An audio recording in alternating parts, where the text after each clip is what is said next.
Right, now let's set our focus to this story. A year on, the Human Rights Watch says victims of the End SARS massacre are still awaiting justice for being violently suppressed during their protests, calling for an end to police brutality in Nigeria. Now, in October last year, young people across Nigeria took to the streets calling for the disbanding of an abusive police unit known as the Special Anti-Robbery Squad. Security forces responded with the excessive force, including gunfire, which resulted in deaths and serious injuries. Here to help us unpack what this means for Nigeria, we are now joined by an African analyst, Dr. Charles Sinkala. Dr. Charles, good to have you once again with us tonight here on In Focus. With over 54 people giving testimony, including victims and their families, protesters, protest supporters, representatives of civil society groups, medical service providers, political analysts, journalists, you name it, on how that crackdown went down. Yet, till this point, failure to pursue justice is something that clearly is evident.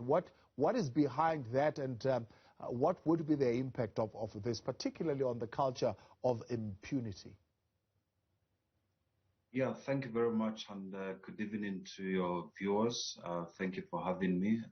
One thing we must understand is to unpack that after the fall of the slavery and the imperialism and colonialism, many world countries has decided to be the signatories for the human rights and civil rights and political rights keepers. You know, Nigeria is one of the signatories who ratified the human rights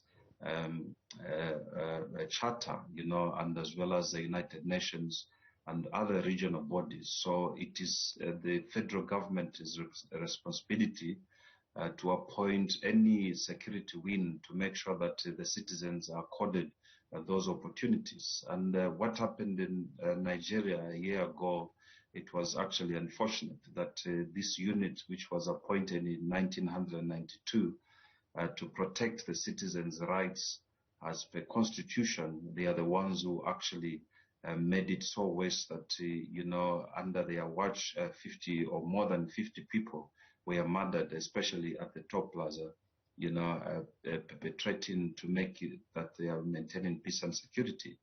But, you know, many issues has gone round regarding to the incident where after the peaceful, as they call it, peaceful protest, because in my language, there's no such thing as a peaceful protest, because immediately people start protesting, there's a signal and a sign that their human rights violations are actually alive and well. So, you know, they, after that protest, or during that protest, you know, a curfew was demanded within 2 hours that the people must be home by 4 o'clock. And the 4 p.m. and the people were in the street, it was quite unattainable. So, you know, this is unfortunate that the government of the Federal Republic, especially under the watch of General Buhari, that, you know, they are failing even to find a lasting solution. Those soldiers and the police, they were acting under the instructions. So I do not know at this stage what they're investigating, and I think the justice for the victims and those families who are involved in such an occasion, you know, has to be paved, and show the discipline to the officers, whoever who commanded those shooting to those civilians, that this shouldn't happen again in future. Their main role is the police service or the army service or any other security cluster to protect the citizen rights and not to violate or kill the citizens. Yeah. The Lagos State Judicial Panel of Inquiry and Restitution for the Victims of SARS-related Abuses, I mean, was that structure of any help? They are meant to have released their report now, October 19th, but I mean, even if they do release that report, is there anything that will come out of it? No, not really. The report is inconclusive, you know, because some of the security chiefs who actually were involved into the massacre refused to testify under that inquiry. So whatever the case that might come from that inquiry or the report is not something that the people of Nigeria and the human rights activists across Africa and across the world will be anticipating, because it is something not very clear. What we need from the Nigerian government is to accept the responsibility of them not protecting the citizen rights, and being found on the position that 50 or more than 50 citizens, died under their watch. They must accept that it was their responsibilities, though they claim that rubber bullets was used or blank bullets was used, contrary to what the Human Rights Watch have investigated on the ground and asked a lot of people.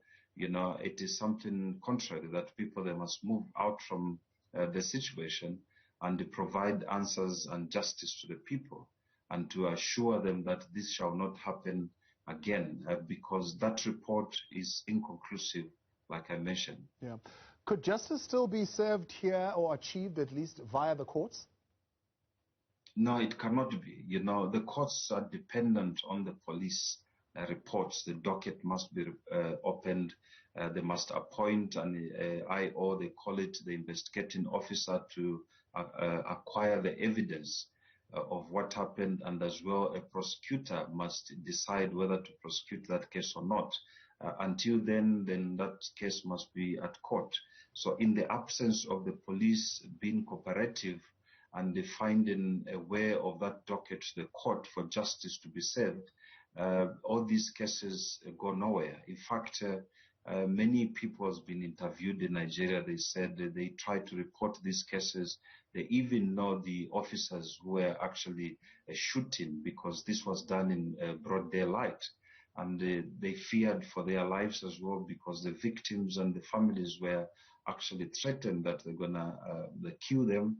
And, they needed to bribe for them to dispose of the case at the police station. So it is very unfortunate that, the way the system works in the criminal law, which requires that a case has to be reported by the complainant, for it to have justice in court. So it is unfortunate and very rare that this issue shall find the justice of the people. But we seek leadership from the President of the Federal Republic of Nigeria, to take responsibility and see how we can learn going forward to protect such a thing from recurring again in future. Yeah. Beyond accountability for the abuses during the SARS protests, you talk of the system, and you talk of the issues that should be tackled, or the problems that should be tackled in the system itself. Is there, for example, any political will to push forward with those comprehensive and meaningful reforms? For example, is that unit still operating today? No, the unit was suspended because of the pressure from the young people. Now we have the social media, which is now giving so much alternative news to the people. And now young people are coming up. They are agitating to demand for their human rights and the freedom of speech and the freedom of assembly. And they are agitating for those things that they should be given. And this is what actually happened to the core for this. The young people are coming in large numbers to demand that the system's reforms should be implemented, so that the government should be in the forefront of protecting the citizens. Nigeria as well, it is on record that it has the Boko Haram, who kidnapped more than 300 young girls, who hasn't been retrieved. Part of them has been retrieved, but others hasn't been retrieved. So this question begs a question on how safe are the people of Nigeria, how safe are the people of Africa, and how safe are we safe when visiting Nigeria, because the country itself and the security cluster cannot protect its citizen, even if they have to complain and do other things. That's why you find that the protests now, they're going to be more frequent, because the law is unjust. It is unattainable, the way this SARS unit has been putting the victims on the center stage for them to react. The law must be fair and it must be attainable, that citizens can comply to it. But if you look at the way they acted in October last year, the month of October, leading to this massacre, they made some laws unattainable. For instance, like I mentioned, at 2 o'clock they announced a curfew at 4 p.m., literally 2 hours, from the curfew time, and the congestion within the capital of Abuja, Nigeria, there in Lagos, how the population is, it is quite impossible. That's why people decided to stay put, and they decided to seek refuge by the toll plaza. And it is unfortunately that the security clusters was supposed to make sure that they address the concerns of these protesters. It's how we react to certain protesters. We have seen it happening here in South Africa. It's going out of hand. We've seen how it happened in Marikana, in KwaZulu-Natal. The political will and the management of the people, hearing from them how they are protesting and why are they protesting, how can we afford them an opportunity to make sure that their grievances are heard before any lives are lost. It's such a question that we remain to be answered in Africa. Dr. Sinkala, appreciate your time. Thank you very much for joining us tonight. African analyst there, Dr. Charles Sinkala, helping us in that conversation. When we continue